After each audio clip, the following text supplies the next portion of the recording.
psychological study from the National Institute of Mental Health. Just this morning, along with his longtime psychiatrist. The circle of depression is growing wider, broader. 15% of women suffer from this disorder. Affecting over 20 million Americans. Changes that have occurred in the brain. Abnormalities in the neurotransmitters. Is that a chemical imbalance? Who's got a problem? They've got a drug. 6 million American kids take prescribed medication. Need psychiatric care. But what if the criminal is mentally ill?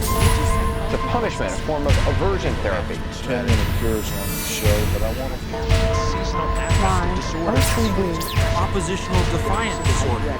Schools criticized for overprescription. Everywhere you look, there it is. Think psychiatry has nothing to do with you? Think again. The whole field of psychiatry has gotten into every facet of your life. They basically believe that everyone is mentally ill. You smoke too much, it's a disease. You're too unhappy, it's a disease. You're too thin, it's a disease. You're too fat, it's a disease. Where are these coming from? These are coming from the minds of psychiatrists that are dreaming these things up, writing papers and getting published with their names on it, creating these new diseases. First he said that I had ADD. Then he said that I was depressed. Then he said I might be bipolar, but I don't have ADD anymore. And he said, you know, I've been noticing you, and I wonder if you have it too. What they decided is that both my husband and my son had a chemical imbalance that needed to be corrected with a chemical balancer. There is not one shred of credible evidence that any respectable scientist would consider valid, demonstrating that anything that psychiatrists call mental illness are brain diseases or biochemical imbalances. It's all fraud. There's no reliability of diagnosis, and there is no science. It's just pseudoscience. It's pretend science. This is one of the most open secrets in all of America in the psychiatric field, that nothing is being done that's legitimate, and they're billing for it. Psychiatrists claim that over 1 billion of the world's population is mentally ill. In the past 30 years, they have prescribed psychiatric medications to 543 million people. And right now, they drug 17 million school children with stimulants and antidepressants.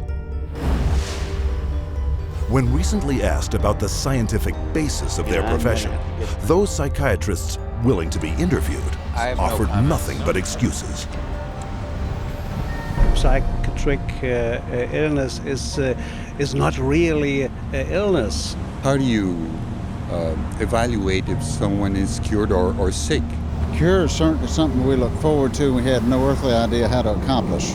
We're not good at causes. We don't know what causes mental illness. But that hasn't stopped them from pronouncing themselves mental health experts and treating people against their will. And the results? This psychiatrist, man who's supposed to work to heal people, has done nothing but destroy this man's life, and in destroying his life, destroying the lives of all of his loved ones. Excuse me. They've damaged and ruined my son, and they've trapped him in a system. The way that they treated him and made him feel like he was worthless. Bryant was being kept dumb and high on Ritalin so that they could make $2,500 per month. He gave me Valium, and I got addicted to it. It wiped out my life. My life has been ruined. My joy has been stolen. She was laying there. She took two gasps of air and died right there in front of me. It is really tragic. It's awful. And it's being done for money. That's why it's being done. Oh, it's got to be in the billions. I don't know the exact number, but it's got to be in the billions. It's just unbelievable. This is so big that it boggles the mind. Take the human tragedy you have just seen and multiply it by the millions. In the past 4 decades, nearly twice as many Americans have died in government psychiatric hospitals than in all U.S. wars since 1776. Insurance companies pay out $69 billion every year for psychiatric services, doubling the cost of medical insurance premiums. And while raking in over $2 trillion annually, psychiatrists cannot point to a single cure. Hard to believe? That's exactly what they count on. And as we will show you, it's how they have been getting away with it from the very beginning.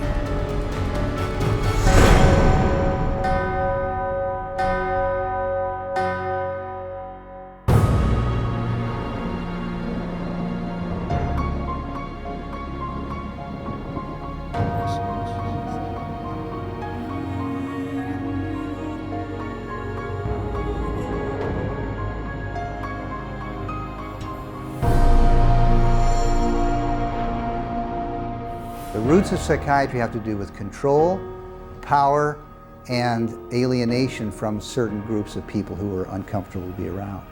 They were locked up in these places to get them out of the way. The history of psychiatry, I think, really is related to institutions. Bethlehem Royal Hospital in London was one of the world's first psychiatric institutions. Commonly referred to as Bedlam, the hospital was little more than a warehouse for those deemed mad.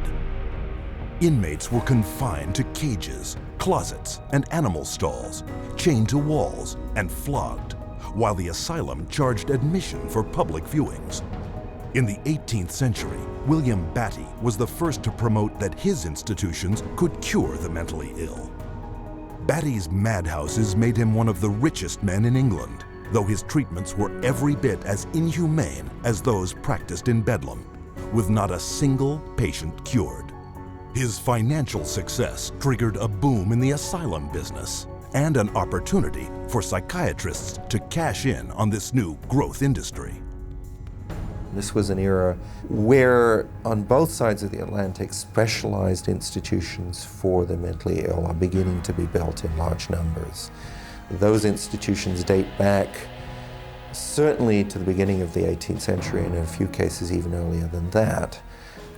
But the explosive growth of an asylum sector, of asylumdom, as some historians have called it, is very much a 19th century phenomenon.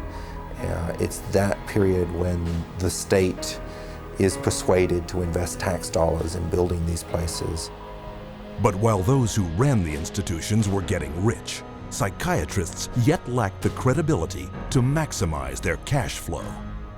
In order to justify their profession, they needed to come up with these biological solutions, or they didn't have any profession. The only way for them to solve that was to attempt to start believing that these people that were suffering from emotional disorders was from a biological basis. Whatever was done to make this person more manageable would be simply called a treatment. And the sad reality is that many of these so-called treatments were, in essence, torture. The near-drowning devices that were developed in this period, for example, must have been appallingly frightening. For example, one device involved putting the patient into a coffin, closing the lid, and dumping it into a bath of water, and then opening it up and trying to revive the patient. There were a range of these things, and the mortality rate was very, very high. Psychiatrists next sought to give credence to their practices by cloaking them in the language of medicine.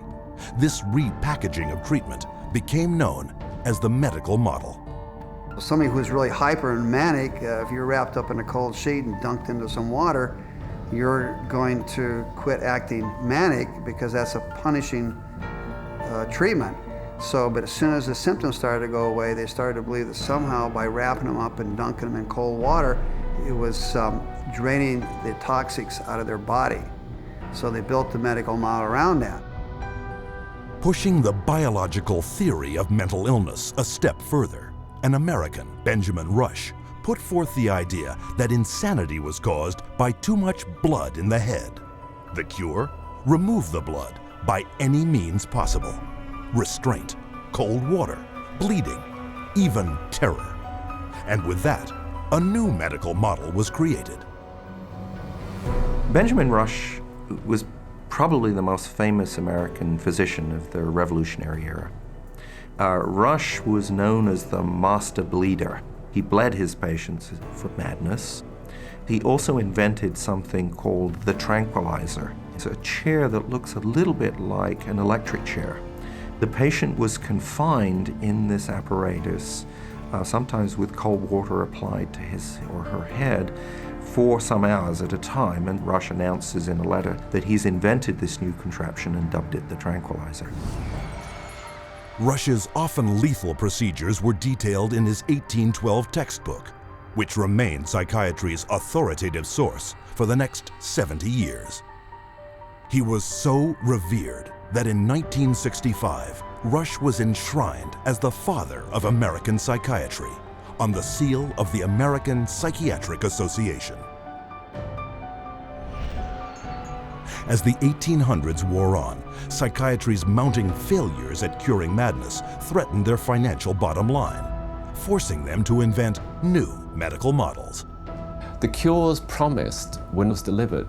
So by the 1860s and 70s, a growing mood of pessimism was covering Europe and North America, that effectively the new institutions were ever growing in size, but not growing in their effectiveness.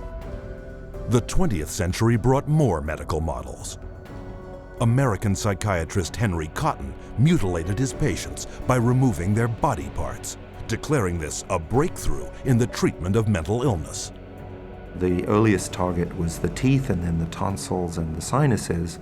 But when patients didn't get better, the enthusiasts for this treatment then started to move down the body and to say, well, obviously patients have swallowed bacteria in their saliva, so stomachs need to go, spleens need to go, colons need to go.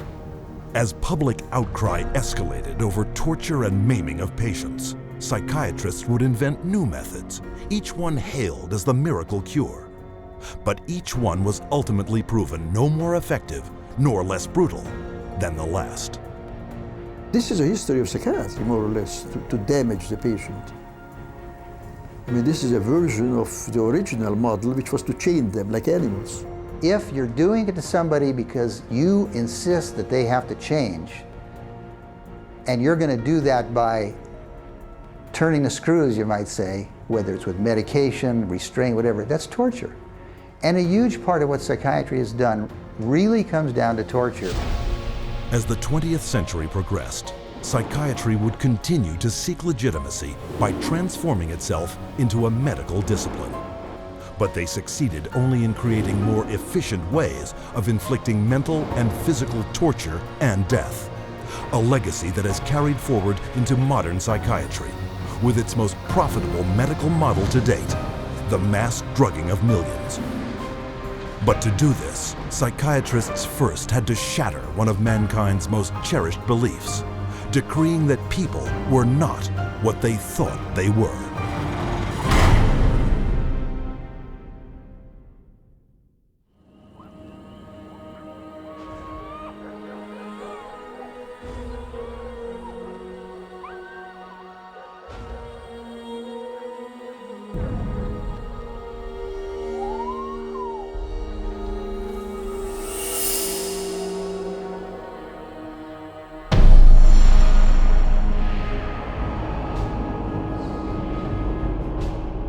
Leipzig University, Germany, 1879. Professor Wilhelm Wundt experiments on the human senses. Wundt declares man's thoughts, personality, and behavior are nothing more than chemical reactions in the brain. Wundt became frustrated with his inability to change behavior because he was dealing with the original, psychology. That's the psyche, that's the soul. He created a new science, which was based on man being an animal without a soul, to be trained. Not to be a thinker, but to be trained. Students from around the world gathered to study Wundt's new definition of man as a soulless organism. The spirit of the age was summed up by German philosopher Friedrich Nietzsche. Gott ist tot. Gott bleibt tot. Wir haben ihn umgebracht. Following Wundt's theory, a Russian, Ivan Pavlov, conducted animal experiments seeking methods to modify behavior. Pavlov studied in Wilhelm Wundt's laboratory in Leipzig, Germany, in the late 1800s. And he experimented with dogs, with electrodes and stimulus response, denying privileges to denying rewards. And he noticed that when you brought out some food in front of animals, dogs in particular, that they would begin to salivate.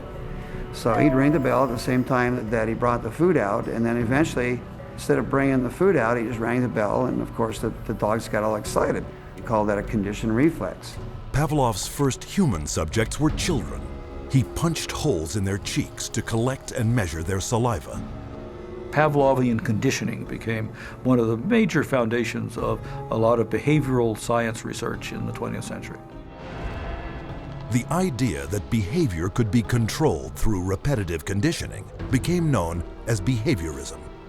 The behaviorists believed that all children are animals and can be trained as animals. This was the view of behaviorists. As a matter of fact, John Watson, the most famous of the behaviorists, says that you have to treat human beings or look at human beings the way you would look at the ox you slaughter. See, the behavior is not interested in what's up in your head or your soul because they don't believe there is a soul. Watson's successor, Harvard psychologist B.F. Skinner, believed all behavior could be manipulated to suit whatever ends the behavioral psychologist was seeking. Skinner developed what's called operant conditioning, where he was able to demonstrate you can change animal behavior by certain schedules of reinforcement, by giving them rewards at certain times, and then you can teach pigeons to play ping pong, for example, and you can teach rats to run mazes, and you can teach human beings to seek certain economic or societal rewards. Skinner could actually shape new behavior patterns, and this actually was the sort of thing he quite soon became very famous for. Perhaps his most notorious experiment was the Skinner box. He was designing the Skinner box, which is something like a big playpen, but everything in it's controlled. The temperature's controlled, the light's controlled, and so on. And the idea is then you present children with certain stimuli that you want them to learn to react to. For nearly a year, Skinner isolated his daughter in a box similar to those he built for rats. The child was stimulated and had to respond in a certain way, like a chicken or a rat in a cage, because they firmly believe that children are animals. If you believe, though, that a child is a human being, you can't train him like a rat. Today, about $40 million a year in taxpayer money is paid out by the United States National Institute of Mental Health for behavioral psychology research. A total of $19 billion since 1948. With these funds, psychiatrists apply the same conditioning techniques developed by Pavlov, Watson, and Skinner.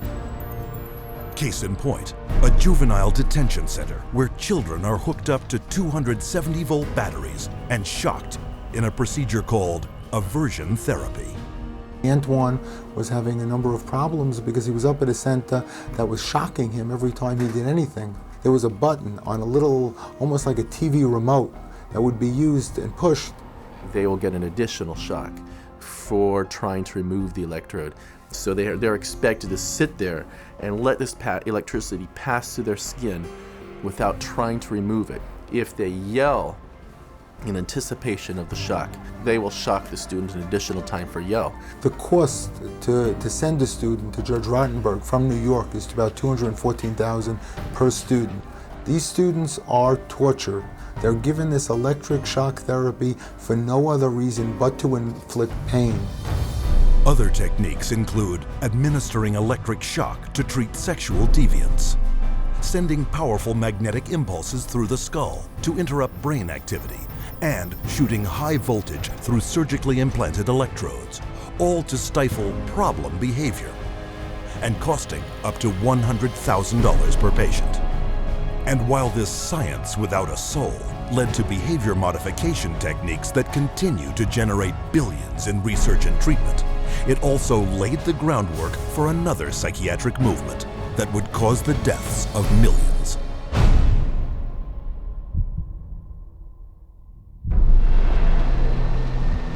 January 1945. As World War II comes to a close, the full horror of Hitler's final solution is exposed, with grotesque killing factories unparalleled in human history. Mass graves filled with corpses of men, women, and children, murdered by starvation, bullets, and poison gas. What could drive men to commit such atrocities against their fellow human beings?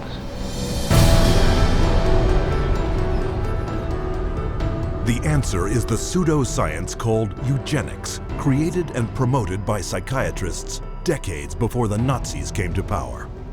The eugenics movement got started in 1883 with Francis Galton, and he felt that human beings should take evolution in their own hands, and that the most talented individuals, the most healthy individuals, the most attractive individuals should have more offspring. There was great concern that people that they considered had poor genes were reproducing faster than the people they considered had good genes. They felt that a medical solution might be the proper one. This is what led to the sterilization movement.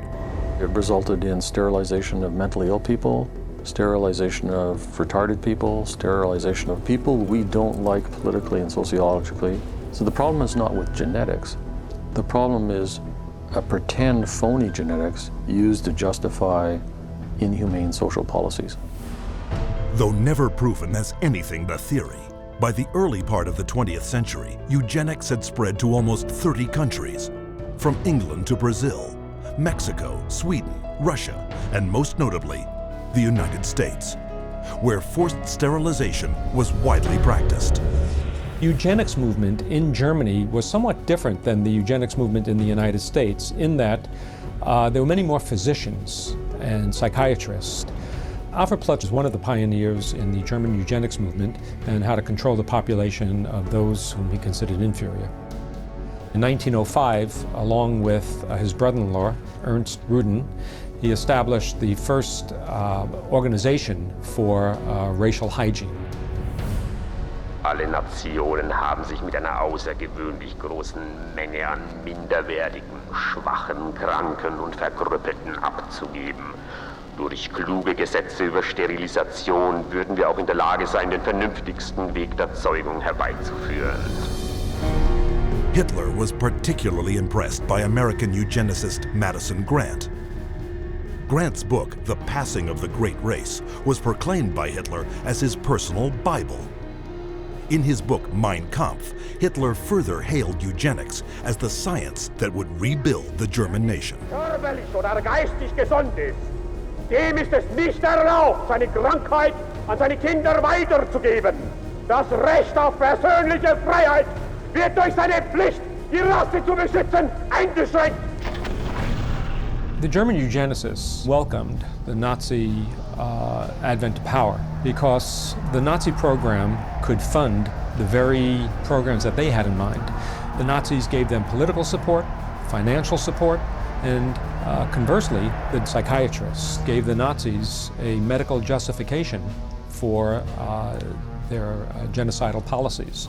Something like 40% of German psychiatrists had joined the SS by 1933. They weren't forced into the SS, they just joined it naturally, because the beliefs were very, very similar. Ruden and his work led directly to the decision to move from sterilization to murder. Their plan was simple. First, convince the public that feeble-minded undesirables wanted to escape the burden of their existence, but could not say it, and that killing them was an act of mercy. Then extend the definition of inferior to include Jehovah's Witnesses, Jews, gypsies, homosexuals, all unworthy of life. Psychiatrists produced propaganda movies known as the Nazi killing films, shown in all 5,300 theaters throughout Germany. Geisteskrankheit ist als ein Erbübel eine der größten Gefahren für die Volksgesundheit. Irrtum ist, dass sich solche Kranken glücklich fühlen und am Leben hängen. Sie haben überhaupt kein Daseinsbewusstsein. Wer von ihr befallen wird, dem ist die schwerste Last des Schicksals auferlegt. Ein Dasein ohne Leben. It first started with passive violence, which is starvation, It then intensified to lethal injections, and finally it developed into systematic gassing and cremation. Their headquarters were established in Berlin under the infamous code name T4. T4 program was named after Tiergarten 4, which essentially resulted over a period of time in the murder of about 70,000 people who were deemed mentally retarded, emotionally distraught, or physically handicapped by the Germans. They were called life unworthy of living. The killing, piloted in psychiatric institutions across Germany, then moved into the concentration camps, with top German psychiatrists as the executioners. Paul Nietzsche, the T4 director, declared, Das Aussortieren in den Konzentrationslagern lief etwa genauso ab wie in den Nervenheilanstalten. Und mit selbigen Erfassungsbögen. 6 million Jews died in concentration camps and as a result of Nazi extermination policies. Rudin congratulated Hitler for making his, that is Rudin's, 30-year dream come true. After the Nazi surrender, an international court of justice was held to put psychiatry on trial for its war crimes. But American psychiatrists, fearing a permanent blow to the future of psychiatry, stepped in by shifting the blame onto a handful of German psychiatrists. There were some doctors who were prosecuted, but very few. Ernst Rudin returned to Switzerland at the end of the war. He did not serve any prison time. One of the strangest things of all about the legacy of Nazi science is that some of the nastiest psychiatric eugenicists at the end of the war went back to work either in Germany or sometimes in the United States. What began with a psychiatric plan to eliminate undesirable humanity had now spread throughout the civilized world and was responsible for the murder of 11 million people. Never brought to justice, psychiatrists, as you will see, continued to advance eugenics around the world. And today, we see the results. In racism, human misery, and unending social conflict.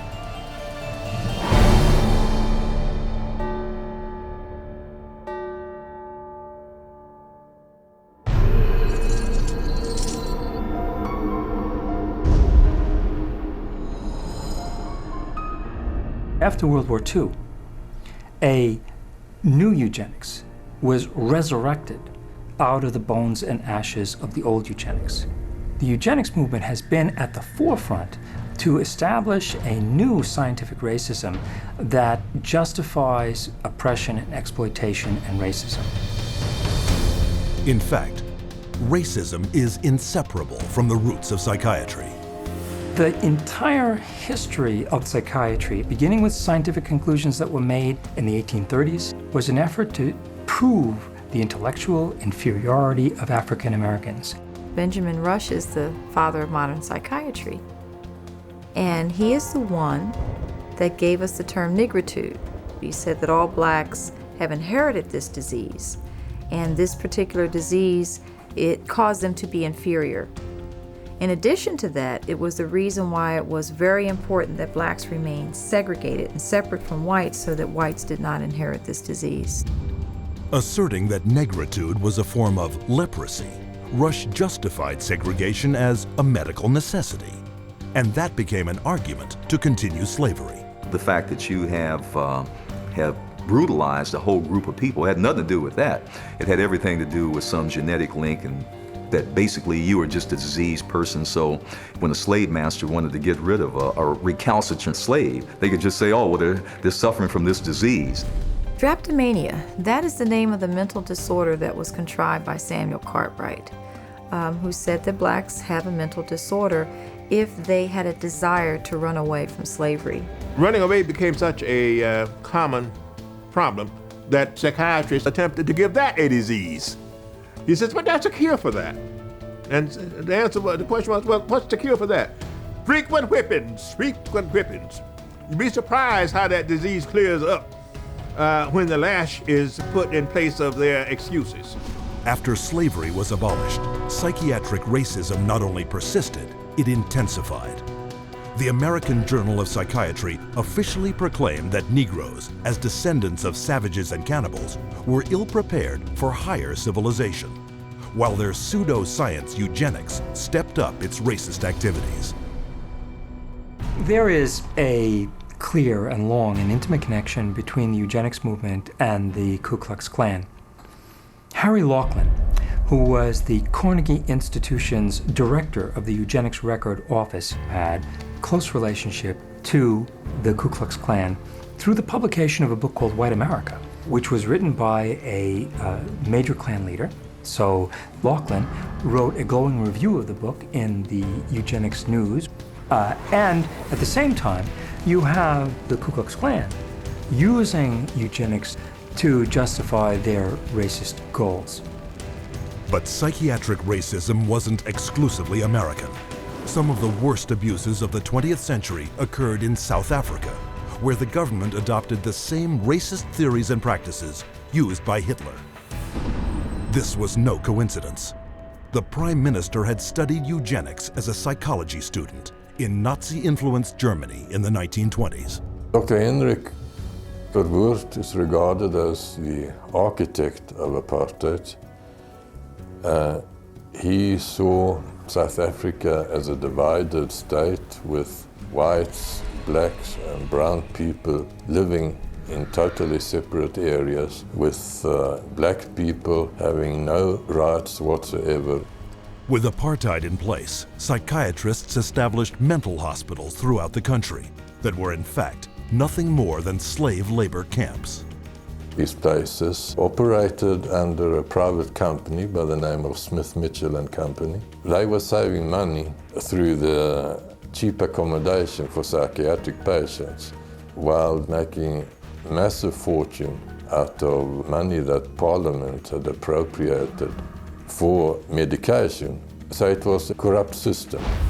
When this operation was finally exposed, it was discovered that 67,000 prisoners had perished, while at the same time, psychiatrists had collected $117 million in funding from the South African government. The World Health Organization issued a report declaring that psychiatry cultivated racism and that apartheid did have a parallel in the ownership and trading of slaves. In 1971, in the United States, psychiatrist Louis Jolly West continued psychiatry's legacy of racism, hatching a secret aversion therapy experiment called the Violence Center. His government-funded plan: implant electrodes in the brains of African American and Hispanic males to shock them should they exhibit any violent behavior. And if that didn't work, chemically castrate them with drugs. When West's racist proposal met with public outrage, the plan was quickly shelved. Though psychiatry's unrelenting racist theories were blunted, they were not stopped. In 1994, psychologist Richard Herrnstein co-authored The Bell Curve, claiming to prove that blacks were genetically disabled and therefore inferior to whites. The bell curve really argues a very old eugenics idea. It argues that people are born with different kinds of intellectual abilities, that these are inborn pretty much at birth. It goes back to the notion that somehow black people are genetically and biologically inferior to white people as a way to justify what was really its programs of social racism and social sexism. And you see that kind of thinking going on in public school testing and IQ testing and educational testing and tracking. And this new tool fit into that old mold. It was a new tool that could prove the intellectual inferiority of African Americans. The psychiatric profession has done great damage, certainly in the past, and far too many in the present too, to subvert democracy and perpetuate racial stereotypes, even more, deep racism in society. We have to battle against this continual misinformation, disinformation, pseudoscience. It can be repackaged in whatever form or format it is. But if it is based solely upon the color of one's skin and then is the merit of that human being, I just reject it. And so today, the flame of hatred continues to burn, fueled by pseudo-scientific lies. This is the heritage of psychiatry, as a justification for racism and as a pretext for political repression.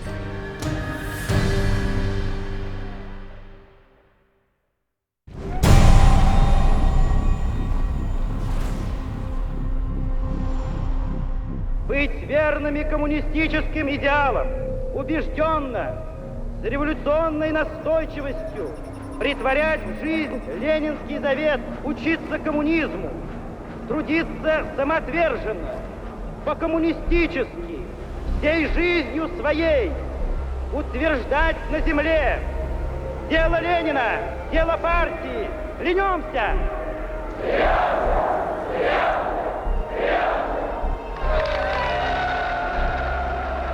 The Soviet regime demanded absolute loyalty.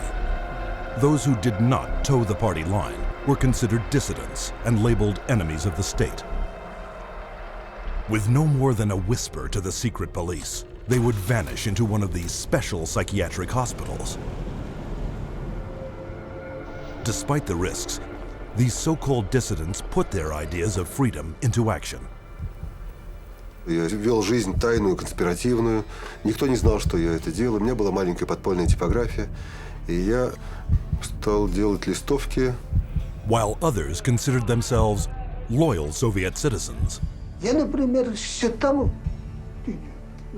уверенно считал, что я один из лучших советских людей.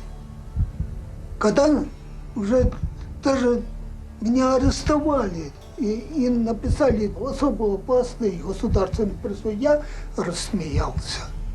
Я при нем, при этом же самом нынешнем генерале, рассмеялся. А он меня вызывает психиатра на утро.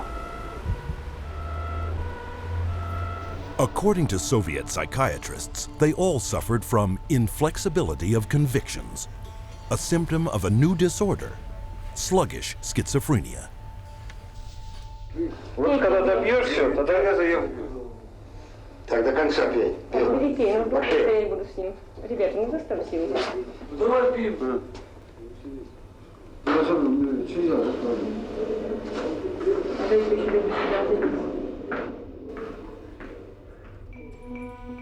Like their counterparts in other countries, the Soviet psychiatrists prescribed powerful drugs to cure their patients. Они никогда их с удовольствием не принимали. И находят пути их не принимать. Мы обязаны просмотреть прием лекарств, например, чтобы лекарства дошли до больного. Вот они где-то уже, как говорится, в горле проглатывают, все, ротовая полость чистая. И потом такие делают какие-то движения, отрыгивают. Врач на обходе говорит: как себя чувствуете, Петр Петрович? Я говорю: послушайте, вот, а там, когда 5 кубиков галоперидола, то надо, например, слюна до полу, там перекошенность вся, значит, одни мышцы растягиваются, другие сокращаются, совершенно ужасные позы, лицо все ужасное, на душе страшно просто. Я человека, вот самое главное, описать это состояние невозможно. Санитары совершенно безнаказанно могли избивать. По любому поводу. Или вообще без повода. Вот, например, санитар открывает дверь, и вдруг, если тут ты оказался, например, в проеме двери. И вот этого достаточно было, чтобы, скажем, получить удар. Если больной, скажем, оказывал сопротивление при избиении, то его могли привязать, и привязывали, и избивали, и продолжали избивать уже привязанного. Проходит, допустим, год-два, там выписывают убийц, выписывают насильников.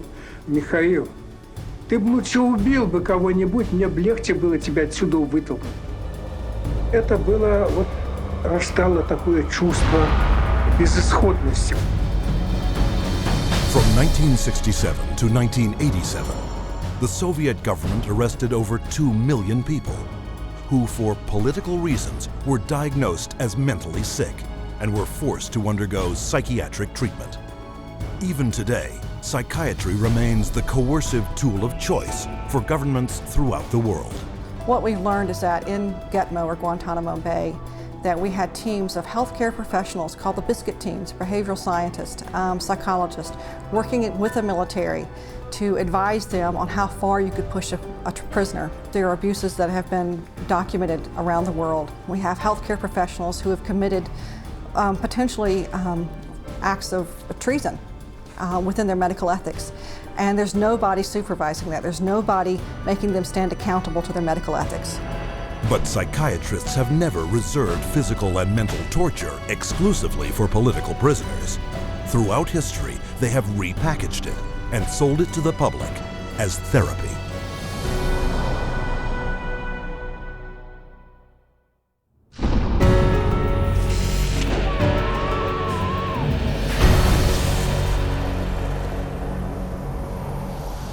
Beginning in the 1920s, psychiatrists embraced a new group of procedures that claimed to work by creating intentional damage to the brain. Manfred Sokal had this notion that he could kill just the bad brain cells, that somehow we have good brain cells, we have bad brain cells. So if you give people enough insulin, you kill those bad brain cells, and if the person survived this epilepsy, they would be better off for it. Despite convulsions that caused severe spinal cord injuries in 40% of the patients, Sokal pointed to their childlike state and declared his treatment a success. Hospitals built insulin wards, and coma therapy became big business. Not to be outdone, Ladislaus von Meduna of Hungary believed he could drive out mental illness by inducing brain-damaging seizures with a drug called metrazole. He noticed his epileptics had no mental health problems, and his mental health patients, his psychiatric patients, seemed to have no epilepsy, and so he thought doing one would obviate the other. The theory was that epilepsy and schizophrenia couldn't coexist in the same brain, and that if epilepsy was induced, that a seizure was caused, it would, quote, drive out the schizophrenia. There's no scientific basis for this whatsoever. Metrazole was fast and lucrative. In a morning, a single psychiatrist could chemically shock 50 patients into a docile and manageable state. By 1939, metrazole was so popular with psychiatrists and staff, it was used in 70% of American hospitals and in almost every other country in the world. The financial success of insulin and metrazole sparked the development of an even more profitable method of inducing brain-damaging convulsions. How is electric shock therapy done? We use these electrodes. We place them on the patient's head like this, and then by means of this machine, we pass a controlled electric current through the brain, just for a fraction of a second. The patient doesn't feel it. The story behind this miracle cure began in a Roman slaughterhouse. In Italy, in 1938, two Italian psychiatrists decided to observe that before slaughtering pigs, in order to make the pigs more docile, they would apply electrodes to their temples that were hooked up to wall current, and that this stunned the pigs, but it didn't kill them, and they could then slaughter them. Well, this gave them the encouragement to try inducing convulsions with electricity.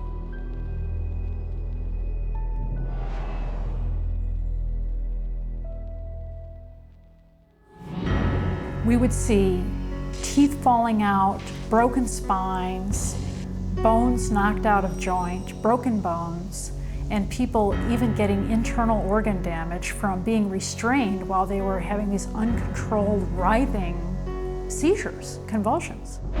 Many patients have been returned to their homes and jobs who might still be here if it were not for this helpful form of treatment.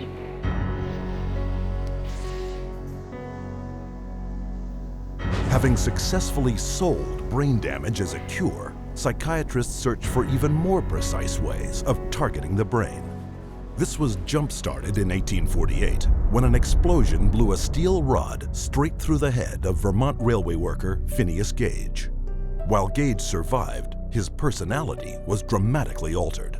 70 years later, Portuguese neurologist Egas Moniz would try to obtain a similar result by drilling into a patient's skull and squirting pure alcohol directly into the brain, killing the tissue of the frontal lobes. Moniz called this new procedure a lobotomy. Dr. Walter J. Freeman would become lobotomy's most infamous practitioner. He discovered he could do it faster without having to drill through the skull. There was no anesthesia.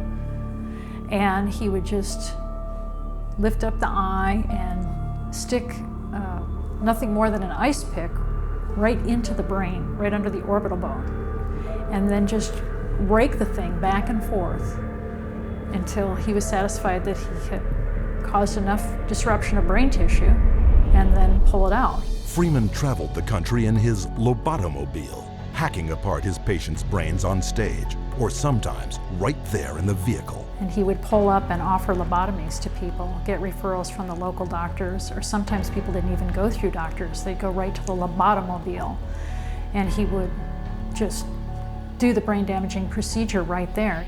By the time his surgical privileges were revoked after his last patient died on the operating table, Freeman had performed or supervised over 3,500 lobotomies, more than 25% of which, by his own admission, left his patients in a vegetative state. They lobotomized 1 million people in the 40s and the 50s and beginning of the 60s until they came to the conclusion that this was a destructive treatment. But though the stories of miraculous cures were soon exposed as brain-damaging frauds, psychiatrists kept one step ahead, inventing new forms of psychosurgery, passed off as medical advances. I completely shuddered from head to toe. And that's what I heard in my head when he drilled something in my brain. Northwest, actually, of the centre home. I'm sorry I had to do that. Yeah, why did you have to do that?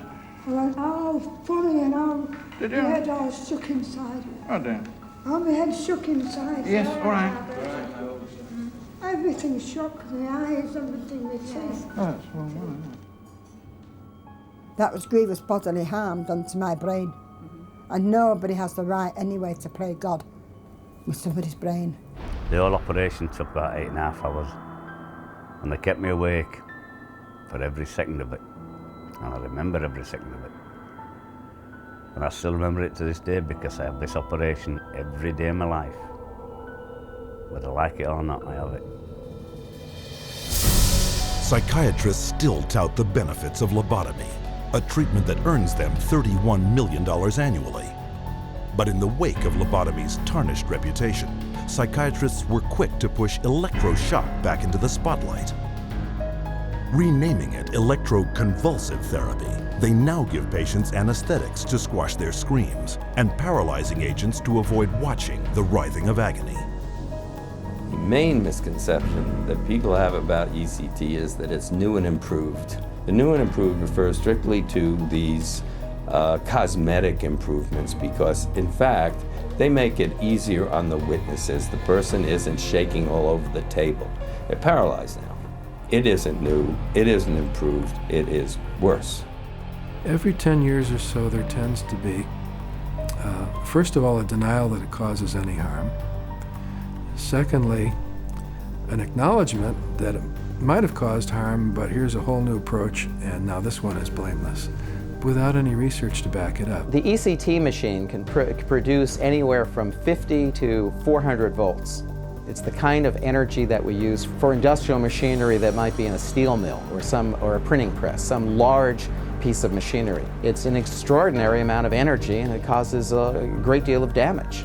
And while stories of prisoners physically mistreated with electroshock are well publicized, the amount of electricity doled out by psychiatrists for ECT is up to 33 times greater. And that damage is most often targeted at the most vulnerable. 2/3 of those who receive electroshock are women. Given such diagnoses as premenstrual syndrome, menopausal disorder, or postpartum depression. Half of electroshock patients are elderly. Once they become eligible for government health care at age 65, 360% more American seniors receive ECT than at age 64. And what does this all add up to? 40,000 dead, and countless others so brain damaged they have no hope of ever recovering a normal life. For a total of $12 worth of electricity, psychiatrists in the United States alone rake in $5 billion. But the next miracle cure psychiatrists added to their arsenal made them more money than ever before. for it was faster, cheaper, and could turn every man, woman, and child into a patient for life.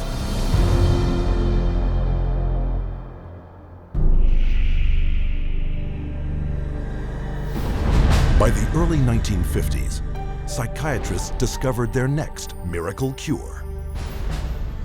A chemical originally designed to kill parasites in pigs, their new discovery hindered brain function in much the same way as shoving an ice pick into the eye socket. It was an old treatment in a new disguise.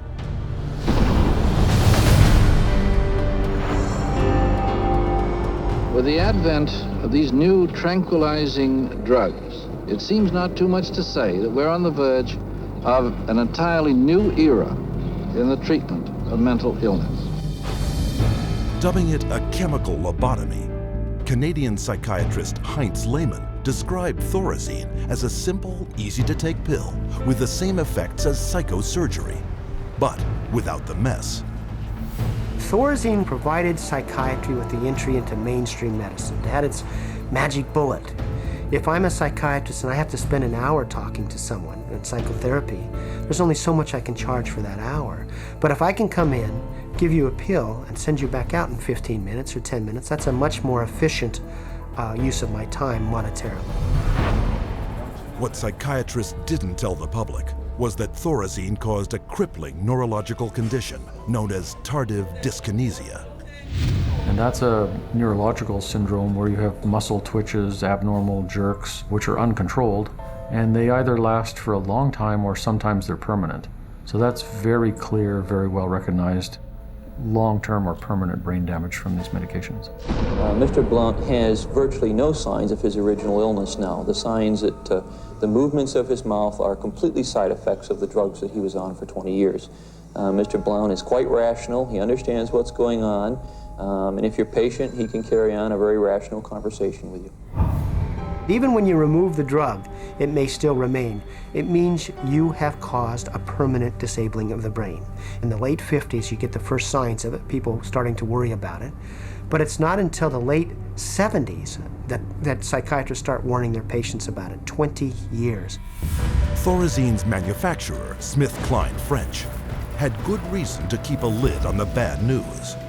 In the first year alone, SKF saw a 3,000% return on their original investment.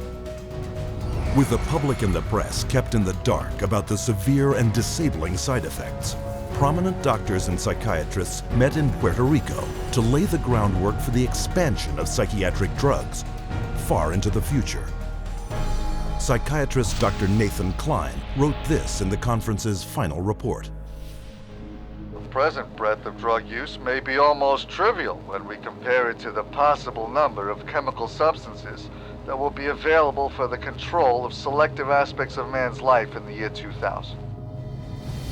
Dr. Klein spearheaded a movement flooding new psychiatric wonder drugs onto the global marketplace, backed by a massive publicity machine, spending hundreds of millions of dollars. Psychiatry was now an industry of drug pushers. By 1970, the American Psychiatric Association was so dependent on drug company money that 30% of its annual budget came from pharmaceutical advertisements in its official journals. So we had money flowing to trade organizations, we had money flowing to the doctors, and to their journals. Well, we all know that that is going to influence how they think. The majority of National Institute of Mental Health and National Institute of Health scientists are getting more money from drug companies on the side than their tax-based salary. With so much money to be made, all psychiatrists needed was a scientific theory to justify it. Their solution? An official report declaring that all mental problems derived from a so-called chemical imbalance in the brain, requiring drugs to correct. This chemical imbalance is one of the greatest fallacies ever foisted upon patients and the public. There is no chemical test to show an imbalance related to any psychiatric disease, whether it's depression, anxiety, what have you. The chemical imbalance is for the benefit of the psychiatrist. It has to be there so that psychiatrists can treat it. But fraudulent chemical imbalance theories could not hide the mounting evidence of common and terrifying side effects, such as akathisia. Akathisia is like an extreme inner nervous agitation. People describe it as wanting to crawl out of their own skins. And this happens with great frequency, and it is absolutely, totally well understood to be associated with suicide and violence and homicide. After years of these reported side effects and cases upon cases of violence, self-mutilation, and death, in 1991, health experts, legislators, and the public finally forced the FDA to order an investigation. I know with absolute certainty that if Charles had any idea of the side effects of Prozac, he would never have taken it. I had two sons, David Lee, age 8, Billy 16, a wife 20 years, all gone. I'll tell you why. After being on Prozac for 21 days, my wife shot and killed both of these two boys right here. She turned the gun to herself and shot herself twice. I took the 9mm automatic, sat down on the bed and put the gun to my head. And I blew a 4-inch hole out the back of my arm instead of my head. Thank God I was a lousy shot. Had someone looked further into Prozac, steps could have been taken to avoid it. What was supposed to be an unbiased hearing was a panel of psychiatrists, the vast majority with personal financial ties to pharmaceutical companies. They basically couldn't find an expert, a doctor, a psychiatrist, at a leading medical school who basically in some way or another didn't have a consulting agreement, hadn't taken money from the pharmaceutical companies. I do not find from the evidence today that there is credible evidence to support a conclusion that antidepressant drugs cause the emergence and/or the intensification of suicidality and/or other violent behaviors. 500 deaths, 33 murder cases, and over 20,000 adverse side effects. Would you like to tell me why this drug is still on the market?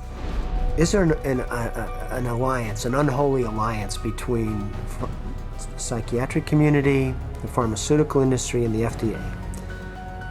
And the answer is yes.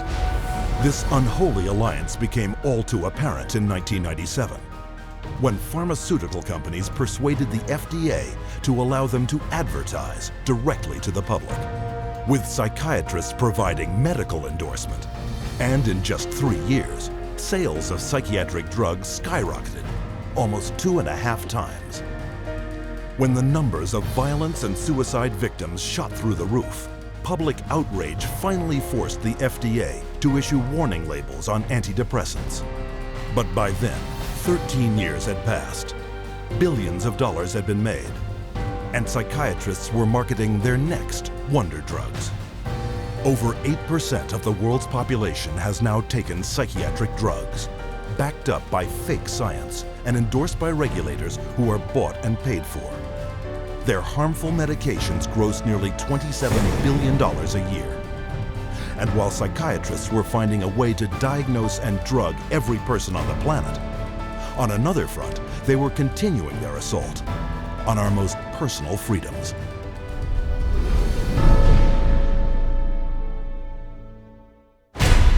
Psychiatrists demand the absolute right to determine what is best for the so-called mentally ill.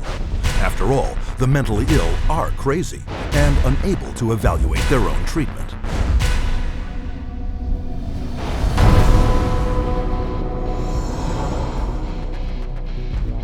To enforce their authority over others and keep their institutions filled at profitable levels, psychiatrists use a method called involuntary commitment.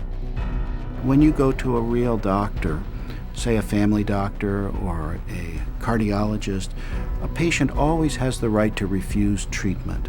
So there is no such thing as involuntary treatment when it comes to clinical medicine as practiced by real doctors. Psychiatrists, of course, believe that people can be treated against their will.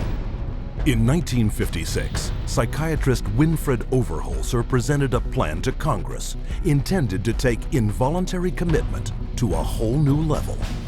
The plan: purchase 1 million acres of Alaskan wilderness, build a huge mental asylum, and change the commitment laws so that anyone could be shipped off with no more than a simple nod from a psychiatrist.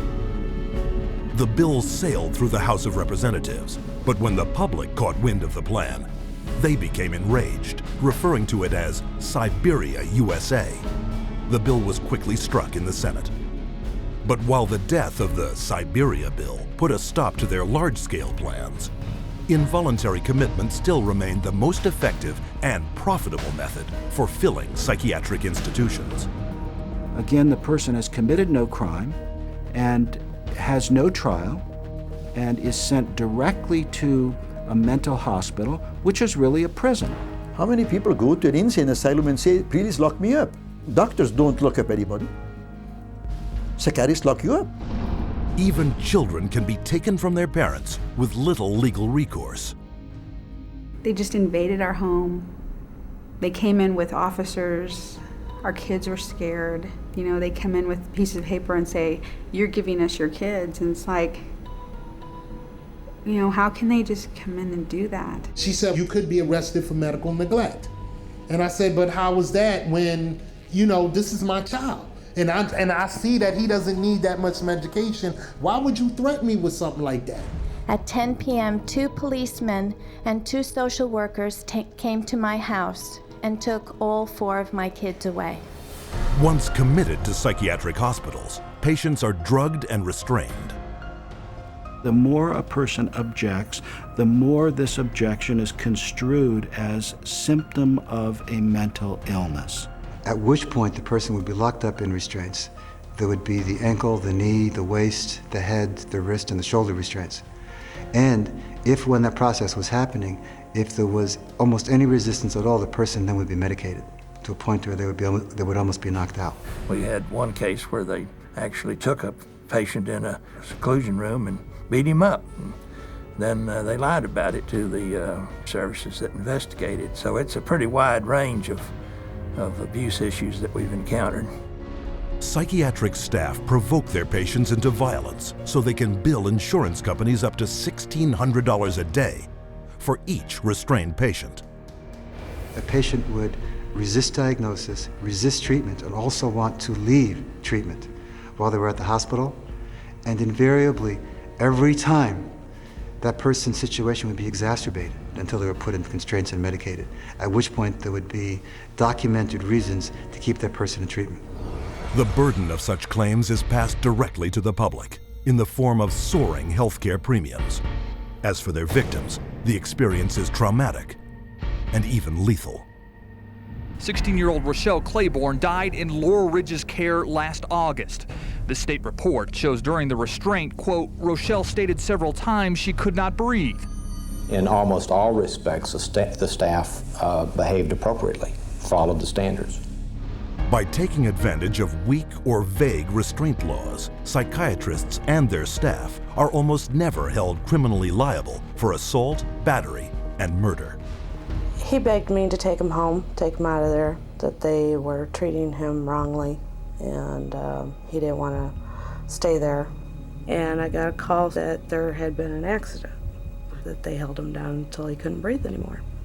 I wish I would have listened to him, take him out of there before it had happened. And then I miss him every day. And I wish I could have him back, but I can't. To this day, no one has been charged for the child's murder. The elderly are a prime target for psychiatric abuse, with treatment of senior citizens in mental institutions costing private and government insurance over $29 billion a year. Unwarranted commitment has occurred that wouldn't have occurred if the people hadn't had insurance.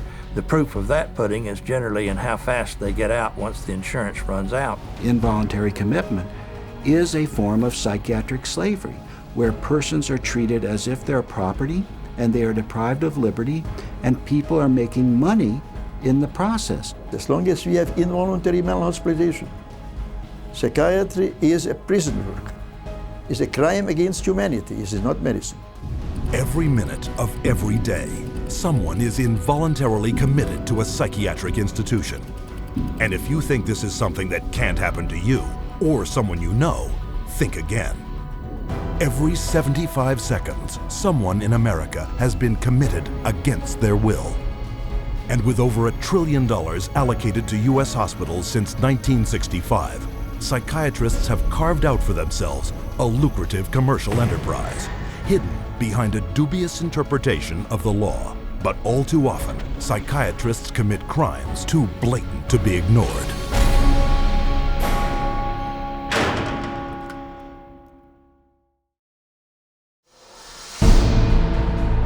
The FBI has raided the headquarters of one of the nation's largest operators of psychiatric hospitals. Hundreds complained of overbilling, misdiagnosed conditions, and insurance fraud. Investigators say they found more than 5,000 similar cases in all 50 states. Psychiatrists clearly are getting rich. Psychiatrists traded drugs for sex, filed false insurance claims, and exploited patients sexually. We have uncovered some of the most elaborate, aggressive, creative, deceptive, immoral, and illegal schemes being used to fill empty hospital beds with insured and paying patients.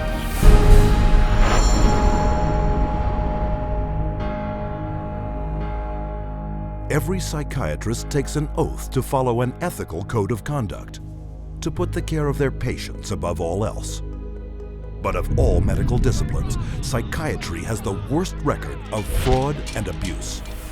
Psychiatry is almost a license to print money. If a doctor were clever enough, and many of them are, there's no reason that they couldn't make at least $500,000 a year fraudulently and get away with it in psychiatry. I don't purport to have deposed every psychiatrist in Las Vegas. I can tell you for a fact I haven't. Maybe I've deposed half, and by and large, they were a dishonest, deceitful, lying bunch of people. So prevalent are their deceptive and criminal billing practices. Insurance investigators have slang for it, like the California wave and the $100 handshake. $100 handshake is when usually a patient is institutionalized. Psychiatrist, psychologist will visit that person, shake hands with them, say, hello, I'm Dr. So-and-so, I'm taking care of your problem here, and then leaves. They might have 10 or 20 patients there. They bill an hour for each one, and they might be in the hospital for a total of 30 minutes. So 20 patients, 20 hours, and they'd send the bills off to Medicaid. We see that most of the victims of recovered memory therapy were women who had excellent health insurance, whether it was government insurance or private insurance, because many insurance policies wouldn't pay for this kind of long-term nonsense. So those people were targeted because of the nature of the insurance that they had. Every year, the U.S. psychiatric industry defrauds government and private insurance of $40 billion, using any means possible to deceive the public. There were some advertisements, very seductive advertisements, for people wanting to lose weight and were having problems losing weight. And they would be given, all expenses paid to go to a particular spa. But when they got to this spa and went in and signed in, it wasn't a spa, it was a psychiatric center. And then they couldn't get out. What instead they received is they received massive doses of mind-altering drugs, and they were kept for a lengthy period of time, and their insurance carrier was billed tremendous amounts of money for something that was unnecessary. But their lies go beyond the psych ward and into the courts, where as paid witnesses, they will say anything to collect their fee. A psychiatric expert who will have one opinion in one scenario and a completely opposite opinion in another scenario based on which law firm or governmental agency is paying for his time. These psychiatrists, on one hand, will tell the public that suicide can be prevented, but will go into court and tell a jury that suicide cannot be prevented. And then once you show his prior inconsistent statements, you also show that he is paid very well by pharmaceuticals, then the jury says, you know what, we're not so sure about you because you just lied to us. Add to the greed, dishonesty, and avarice their sex crimes.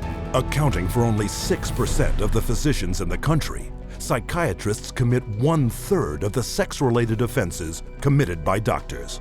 It has happened so often that by the mid-'80s, the insurance companies who insure physicians across America started writing sexual claims out of the policies altogether. That's how common it was. The system was so broken that more than 25,000 complaints had been registered, but nothing acted upon. When a psychiatrist has a patient, a female patient, and abuses them sexually, there's a very high probability they'll get away with it. I've seen many cases where the mental health professional becomes very disturbed and is using very strange and odd treatments, and that can go on for many years with no one finding out about it because it's not very public. It's quite private. Things happen behind closed doors. Tragically, their sex crimes often involve children. Case in point, Dr. C. Markham Berry.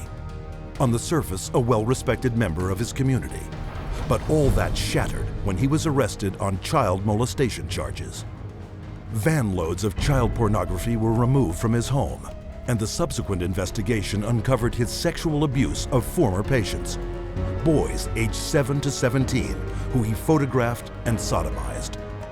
All part of what the state called 50 years of Berry's rampant, undetected sexual escapades with children. This is not an isolated incident.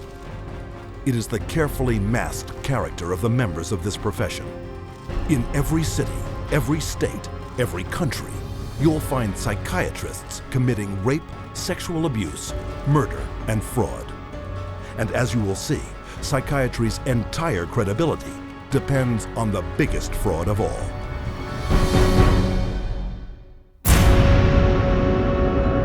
I was diagnosed with a chemical imbalance, manic depression. They diagnosed me with having ADD. He told me I had conduct disorder, ADHD, mild depression, major depression, manic depressive, borderline personality disorder, compulsive disorder, anxiety, depression, and schizophrenia, depression, sleep disorder, identity problem disorder. There's no such thing as mental disorder. A mental disorder is whatever someone says it is, and if the person saying this is a mental disorder has enough power and influence, then people believe, oh, that's a mental disorder. But you can't have power or influence without credibility, so psychiatry manufactures its own. It's based on a grab bag of checklists for disorders that are published in a book called the DSM, which is the Diagnostic and Statistical Manual. There are no statistics in this book, by the way. That just makes it sound more scientific. They create this cluster of disease, and they get together and they vote. Is this a disease? All in favor say aye. It's marketed as a scientifically based document. Now, the American Psychiatric Association, which publishes the DSM, do a lot of work to create an aura of scientific precision around the DSM, but it's not scientifically based. Since the first edition of the DSM, the number of mental disorders voted into psychiatry's diagnostic manual has grown to 374. And with each new disorder, psychiatrists create yet another way to defraud the public. If you have 27 ways to bill in the DSM, that's 27 ways to bill.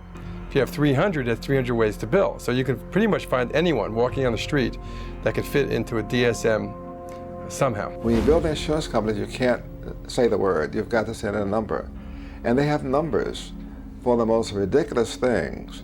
You know, like arguing with your mother or peeing in the bed. Adolescent rebellion disorder is an official psychiatric diagnosis.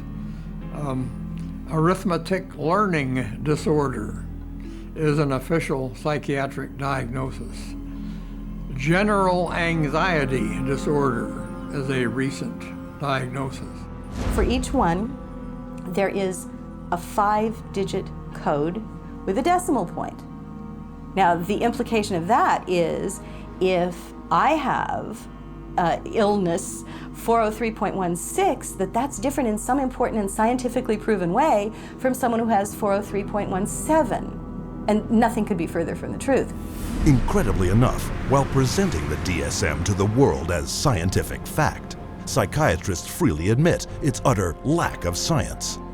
We have no diagnostic reliable markers for almost any illness there is in the DSM. What we're testing for in psychiatry, it's hard to say because there's nothing specifically. But as far as a test that's clinically useful, basically we're not there yet. We don't have any laboratory tests that we can use to determine whether somebody does or doesn't have a mental illness. There are no good biological tests for detecting mental illness. There is no test, there's no biopsy you can do. There is no chemical test right now.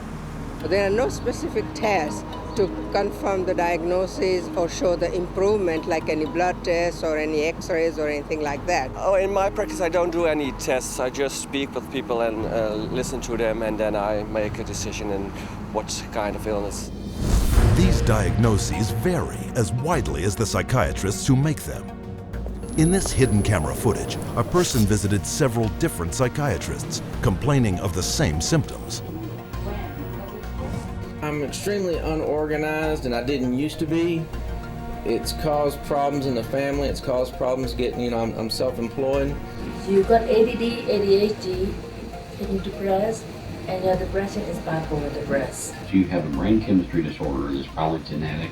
You have a lot of the symptoms of depression. So it seems like it is a mixed picture. What that means is like we got some depressive symptoms and some, high symptoms. If you're bipolar, I'll need to give you a mood stabilizer. We don't know. I kind of doubt it. It's considered low-grade bipolar. You are more of the ADD than ADHD. And as far as medications for depression, because I would recommend that you start a medication, which are Prozac, Zoloft, Paxil, Celexa. Usually propylene XR is pretty good. They'll give you some Lexapro in the morning and some Trazodone at night. Lamictal is a better medication for that. It works on your depression also. But the treatment for any bipolar cycling is the same. The lithium, Remeron is another one. Trazodone, Segretol, Wellbutrin, Lexapro, Lamictal, Equitroid, Depakote, lithium, Ambien. You may need an antidepressant also with your Lamictal. We don't know if I give you a medication if it is going to work or not. To a certain degree, it's trial and error. You never know if it's the right drug. How many people have I cured? Well, there are no real cures right now in psychiatry. I have cured none of my patients. We're always challenged by our lack of knowledge. In fact, we don't know what the causes of mental illness are. Most mental illnesses, we do not know the cause. Of course, it would be nice to know exact reasons of disorders, but maybe in the future. I'm the Director of Research at the American Psychiatric Association. We don't know the etiology of really any of the mental disorders at the present time.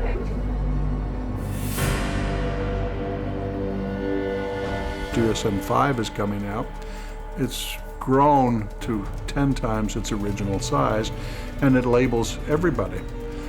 I could find 5 diagnoses that would fit you or anybody else. Compare this to the research methods of pathology, a real science that discovers real diseases using a wide variety of precise diagnostic tests. We do millions of laboratory tests as well as the structural examination and the microscopic examination. It's a whole series of applied scientific procedures. In the case of psychiatry, there isn't any laboratory tool that can precisely identify a psychiatric disease and allow it to be classified. It's not as if there's some study of tissue or some study of the body or some study of matter. These are all categories which are made up. They're simply made up. They don't exist in nature. They're decided upon by psychiatrists and voted on. Psychiatrists are not the only ones who benefit from the DSM. Wherever you find a psychiatric diagnosis, you'll find a psychiatric drug. The pharmaceutical corporations now contribute enormous sums of money for the education of psychiatric residents and for the support of research by their professors, so that psychiatry today has become in America, has become very largely learning of which drug to use with which disease or disorder. We need to make sure that we understand the very close interactions among the American Psychiatric Association with its DSM, the pharmaceutical companies, who love the fact that every time there's a new edition of the DSM, there are dozens more categories in there, and so more conditions for the drug companies to say, oh, we've got a pill for that. In 2006, a study revealed that 56% of all psychiatrists deciding what disorders to list in the next DSM had financial ties to at least one drug company. Today, we see the consequences. A barrage of drugs, each one targeted at an invented disorder that is backed by an arbitrary diagnosis found in the DSM. The fact that it is couched in the language of science without necessarily having any of the scientific data or underpinnings to justify it is as threatening as anything we've seen today. And psychiatry's latest and most expensive ploy to fool the public by imitating legitimate medicine? Brain scans. We can scan all the brains we want to. The fact that we see changes in different people's brains, changes in functioning, doesn't mean that we've discovered anything that has its origin in the brain. It just means that we're seeing changes, but it doesn't mean that there's something wrong with the brain. Psychiatrists and psychologists use the DSM to label 450 million people worldwide as mentally ill, a total equal to the populations of France, Italy, Germany, Canada, Australia, the United Kingdom, and Russia combined. While sales of the psychiatric drugs they push have topped $27 billion annually, funding from world governments for these patients gross psychiatry $440 billion a year. And much of this money comes from the diagnosis and drugging of our most trusting and vulnerable.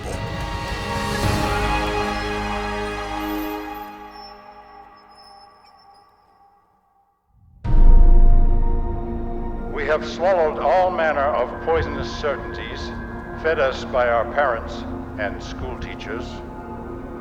If the race is to be freed from its crippling burden of good and evil, it must be psychiatrists who take the original responsibility.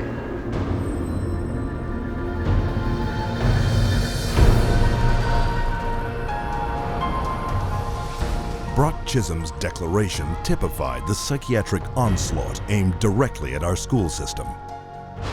They actually said that the purpose was social control, not to pass on knowledge, not to give him something so that he can go into the world of work. In 1950, psychiatrists and psychologists from around the world met at the White House to propose a total reorientation of the public school system. The White House Conference on Mental Health in the 1950s was a landmark that served to bolster the idea that schools would serve their communities better as mental health clinics than they would as institutions of learning. In the early 60s, the world of psychiatry started to really go places in this country. Little by little, it came into our schools, our educational system. And by 1965, it was written into law. Psychiatrists were given the green light for the wholesale labeling and drugging of school children. A child is labeled ADD or ADHD the minute he can't sit still for a 10-15 minute period of time, or he talks constantly, or ignores the teacher completely. That will get him and earn him an ADD or ADHD label. The labeling of attention deficit hyperactivity disorder, ADHD, went into full swing in 1987. Within 1 year, 500,000 American children would be diagnosed as ADHD. By 1994, that number had soared to 4.4 million. In response to widespread public alarm at this apparent epidemic of mental disease, the U.S. government-funded National Institutes of Health assembled a panel of prominent doctors and psychiatrists to explain to parents and educators exactly what ADHD was. I would like any member of the panel to describe a typical ADHD in terms of symptomatology? Mark, would you like to? Since you see them in your practice. I think the panel has been frank, and the difficulties here are immense in terms of these. It is hard. It's very hard to know how to answer this question. They cannot, even when.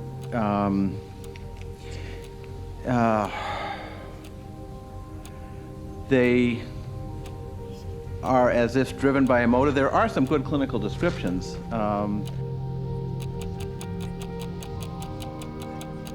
And I think, I think part of the problem is the profession keeps changing the diagnosis. At this time, we do not have a diagnostic test for ADHD. Therefore, the validity of the disorder continues to be a problem. But this shocking admission did not stop school psychiatrists. 2 years later, the number of American students diagnosed with ADHD had shot up to 6 million. Today, 20 million children worldwide are labeled with some form of learning disorder, a diagnosis often made in a matter of minutes. We would sit behind a two-way mirror along with the parents. We would then look at the child. We would do small manipulative activities with them to see where their deficit was. It was wrong what we were doing. We were looking at a 5-minute glimpse of this child's life and saying, okay, here you go. Here's a little pill, take it, you'll be fine. Those little pills like Ritalin, Adderall, and Concerta are classified by the U.S. Drug Enforcement Administration as highly addictive substances, right along with cocaine, heroin, and methamphetamine. When I was on the Ritalin, it made me just feel totally different, like I wasn't even who I was. I was, flipping out, was twitching, going crazy. I felt like I was out of it all the time, like I wasn't there, I wasn't human. You're just a zombie, pretty much. You do what you can just to get by and just don't do anything extra. My mother never teased me, but she thought I really had ADHD and I was wrong, and I had something wrong with me. So I thought she'd feel bad and feel sorry for me if I died, but then again, I thought that she would miss me a lot, and I also love her a little more than I wanted to kill myself. And so I stopped when I realized that. The abundance of prescription medications created a new income source for kids, selling their meds to their schoolmates. It's called kitty cocaine. They take the Ritalin and they just repackage it and they sell it on campus to the kids because it's like speed. I figured if I was gonna do drugs, I might as well make it worth it. And I ended up doing street drugs, and then I ended up getting into it really bad. We're looking at marijuana and other things as being gateway drugs, and actually the so-called medications are a greater gateway drug. The Ritalin drugs are backfiring big time because if the child is already disruptive and he takes cocaine, he's going to be a lot more disruptive after he's taken it. It is not going to calm him down. Boom, she got on the drugs and her personality changed, her behaviors changed, they became erratic and dark and violent, and it was just a nightmare. He kept having adverse reactions, becoming very, very angry. He could not control his behavior, he couldn't control his temper. He was on 5 different psych meds, Prozac and lithium, and he was 7 years old. And he was unable to function. He would have rages and then crying and all kinds of just violent rages, grabbing knives and all of this. The list includes 15-year-old Kip Kinkle withdrawing from Prozac when he shot 22 classmates, killing 2 after murdering his mother and stepfather at his home in Springfield, Oregon. 18-year-old Jason Hoffman on Effexor and Celexa when he opened fire at his California high school, wounding 5. 15-year-old Sean Cooper on a mix of antidepressants when he shot students in Idaho. And 17-year-old Eric Harris on Luvox when he and partner Dylan Klebold killed 12 classmates and a teacher in the bloodiest school massacre yet, Columbine. And all of this overshadows the very reason children came to school in the first place, to get an education. Since 1970, the United States has fallen from 9th to 28th place in worldwide academic standing. While during that same period, the number of American school children labeled with learning disorders has skyrocketed, and the sales of ADHD drugs have multiplied 32 times. Children don't ask for psychiatric drugs. Children don't ask to be diagnosed. They don't want to be called crazy. So you ask the classic Roman question, legal question, cui bono, who benefits? The people who make the diagnosis.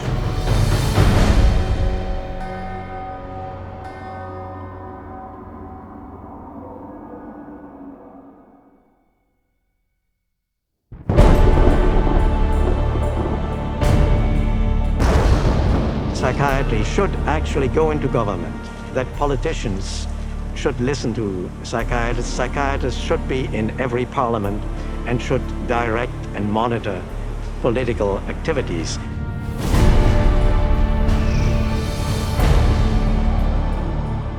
Psychiatry, in little more than a century, has infiltrated society on a global scale, and not by accident. People aren't aware that in 1940, a prominent British psychiatrist, Colonel J.R. Rees, addressed the National Council on Mental Hygiene and set the agenda for psychiatry for the next 60 years. Since then, psychiatrists have been given authority in nearly every sector of our society, with tragic results. We must aim to make it permeate every educational activity in our national life. Public life, politics, and industry should all of them be within our sphere of influence. We have made a useful attack upon a number of professions. The two easiest of them, naturally, are the teaching profession and the church. The most difficult are law and medicine. Rees's colleague, psychiatrist G. Brock Chisholm, co-founder of the World Federation for Mental Health, later expanded upon psychiatry's plans. To achieve world government, it is necessary to remove from the minds of men their individualism, loyalty to family traditions, national patriotism, and religious dogmas.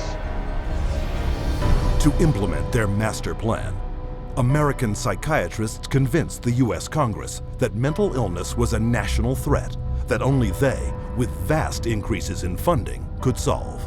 And thus began massive U.S. government expenditures for psychiatric research, which have climbed from $1 million a year in 1946 to $1.4 billion today, an increase of more than 139,000%. As psychiatric influence spread across America, it also spread throughout the world. Behind crisis after world crisis, you'll find the handiwork of psychiatry. Example, Serbian psychiatrist Jovan Raskovic, who demanded the ethnic cleansing of Croats and Muslims because of his firm belief in their racial inferiority. The result, Bosnia in the 1990s, where Raskovic's colleague, psychiatrist Radovan Karadzic, and Prime Minister Slobodan Milosevic established Balkan concentration camps, where the mass torture, rape, and murder of the innocent happened once more. One military psychiatrist explained how it was done. C'est très difficile tuer millions de personnes. C'est très difficile, techniquement difficile.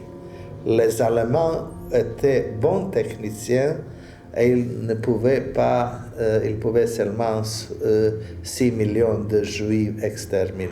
Ils massacrent, par exemple, 100 ou 200 de personnes, ou violent 100 femmes et 100 jeunes filles, pour que les autres sont effrayés et échappent.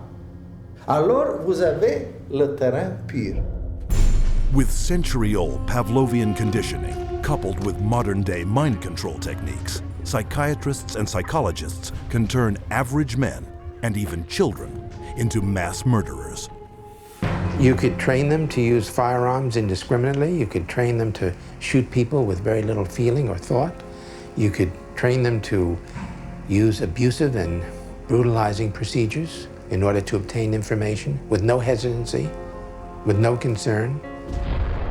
This is how terrorists are created. In the wake of 9/11, Osama bin Laden was characterized as the mastermind behind the attacks.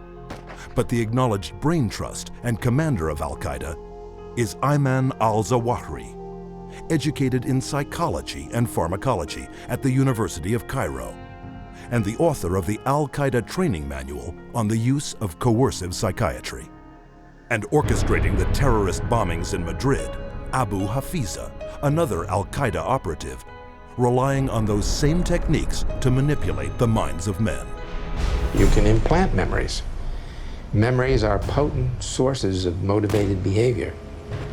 If you implant enough memories of specific kinds, you can shape and change the nature of human thinking and feelings. And it was thought to be a kind of ultimate weapon, because what greater weapon could there be than control of the human mind? You can control minds, and you can move people around, particularly when you control their lives. It's easier to control their minds. When we look at psychiatry and psychology, social control is the primary agenda. And that agenda is being put in place throughout the world right now, using mental health screening campaigns fed to the public under such innocuous sounding names as Teen Screen. The national government is actually encouraging it and wanting to test every single kid in our public school system. All children are put under this kind of a test for psychiatric evaluation, a 10-minute test that tells them absolutely nothing. I predict that upwards of 90% of all the people screened will be diagnosed as having a psychiatric disorder, which means that we'll have an entire generation that will be a perfect profit center. The man behind the Teen Screen program, psychiatrist David Schaefer, consultant to the U.S. Department of Defense. They're not just screening children to have complete control of the 52 million children in school. They're screening now, and that bill, they will screen their parents, and they will screen all adults in America. The idea of mass screening for mental illness in the American population, run by a government initiative, is one of the scariest ideas I ever heard of. Psychiatry is politics, has always been politics. It is politics pure and simple, because psychiatry was always the application of force against people who don't want to be forced. It's a sad thing, and parents better wake up. Society better wake up, because we're in serious trouble if they don't. Psychiatry's master plan to infiltrate all sectors of society is becoming a reality. We don't have an epidemic of mental illness. We have an epidemic of psychiatry. Something can and must be done about it.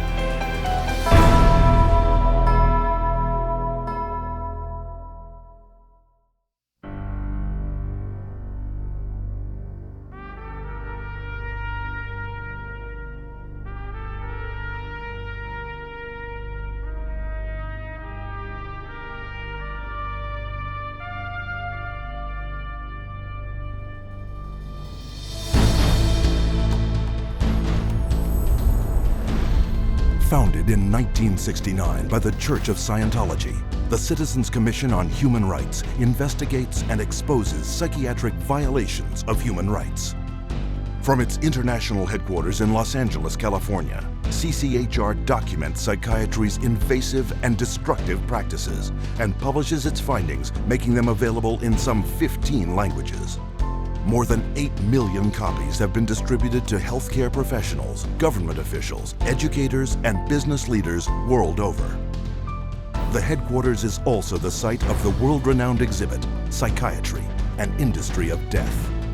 Centered around 14 documentary films, this state-of-the-art exhibition presents the history of psychiatry, from its origins, where the mentally ill were caged like animals, to the present-day mass drugging of society as the cure for invented mental disorders.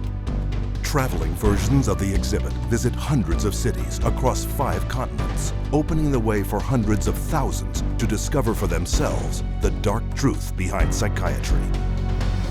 What is today a global human rights movement began more than 30 years ago with a fight for the freedom of one individual, Victor Ghiori, forcibly committed to a Pennsylvania psychiatric hospital. He was interviewed by a psychiatrist who said, "I can't understand a word this man is saying. He's incoherent. Obviously a paranoid schizophrenic. Commit him," which they did.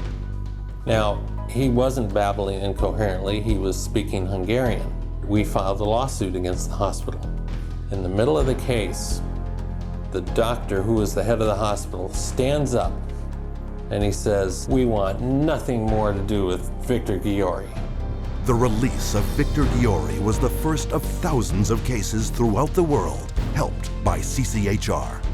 CCHR challenged involuntary commitment laws throughout the United States and internationally, and what we found was that people were being incarcerated without any legal rights. They had no right to an attorney. They could be drugged, shocked, lobotomized without their consent. Example, Australia, 1977, where CCHR exposed a psychiatric practice called deep sleep treatment. Patients were being knocked unconscious with a cocktail of barbiturates and other psychiatric drugs, and they were being subjected to electroshock treatment daily, sometimes twice daily, without their knowledge. Deep sleep treatment had led to 48 deaths. It was CCHR that investigated it, exposed it, and fought for over a decade until deep sleep treatment was banned. In South Africa, CCHR exposed psychiatric camps where mental patients were kept and brutalized and then farmed out as slave labor. In Italy, CCHR worked with legislators and the media, conducting raids on psychiatric hospitals, the conditions of which were barbaric, and CCHR got them shut down. In Japan, CCHR exposed the financial crimes of psychiatrists and hospitals that were defrauding the government and taxpayers. The guilty were tried and the hospitals put out of business. And in the United States, CCHR uncovered a billion-dollar fraud in the nation's largest chain of private mental health facilities. 600 federal agents conducted raids across 20 states. Dozens of prosecutions ensued, millions in fines imposed, and the entire chain of corrupt hospitals was bankrupted and permanently closed. And behind every public warning you see today about psychiatric drugs is CCHR. CCHR has documented the side effects of these drugs, has taken evidence to the FDA, has gone to Congress, has obtained congressional hearings. It took 13 years before the FDA finally admitted that those drugs can cause suicide and issued black box warnings. We got 9 state laws passed. Following that, it was the introduction of the Child Medication Safety Act in 2004. In the last 3 years alone, there have been more than 50 international drug regulatory agency warnings exposing the dangers of psychiatric drugs. History has told us every workable method that could be used to help people who are seriously disturbed, who do need some sort of treatment, has been suppressed and smashed by the vested interests of psychiatry and the pharmaceutical industry. The public's largely been getting their information from the industry that benefits on putting them on psychiatric drugs. It's an advertising campaign. It's not science, it's marketing. CCHR is causing things to change by being champions for a growing number of well-intentioned people who are risking their professional careers to speak up against the abuses of psychiatry. Having that support from a group like this has made a tremendous difference in what I feel personally that I've been able to accomplish. So I think of CCHR as fellow soldiers. I'm unaware of any other organization that does the kind of work that CCHR does, particularly on the scope and the level that they do. CCHR has been very effective at moving the ball down the field. One at a time, one state at a time, one legislator at a time. CCHR has had the resources to be able to teach and have legislators become more aware of what the problem with the psychotropic drugs are. CCHR has researched the issue. When you need the facts, you go to CCHR. Today, CCHR has over 300 chapters in dozens of countries around the world. Wherever and whenever psychiatrists abuse human rights, CCHR takes its message to the streets. From the United States to Japan, and from Canada to the United Kingdom, prominent members of CCHR lead marches to secure the protection and freedom from psychiatric abuse for everyone. It's essential that CCHR does their job and gets the support to do their job, because the extent to which they do, the whole vehicle that's out of control about psychiatry gets to be contained and gets to be eliminated. It scares me to think if this doesn't happen. I've seen up close what it's like, and it scares the daylights out of me. You have 100,000 people electroshocked every year. You have 17 million children worldwide taking mind-altering drugs. You have people being involuntarily committed every 75 seconds, and it's all under the guise of mental health. The only way that you are going to get humane treatment into the mental health system is to take psychiatry and the vested interests out of the picture.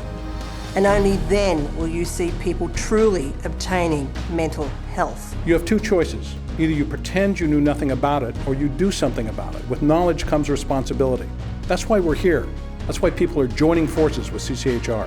Thousands from every faith and walk of life have already joined. CCHR investigates and exposes psychiatric violations of human rights, and will continue to do so until psychiatry's abusive and coercive practices cease and human rights and dignity are returned to all. Your help is needed. Join us in the fight.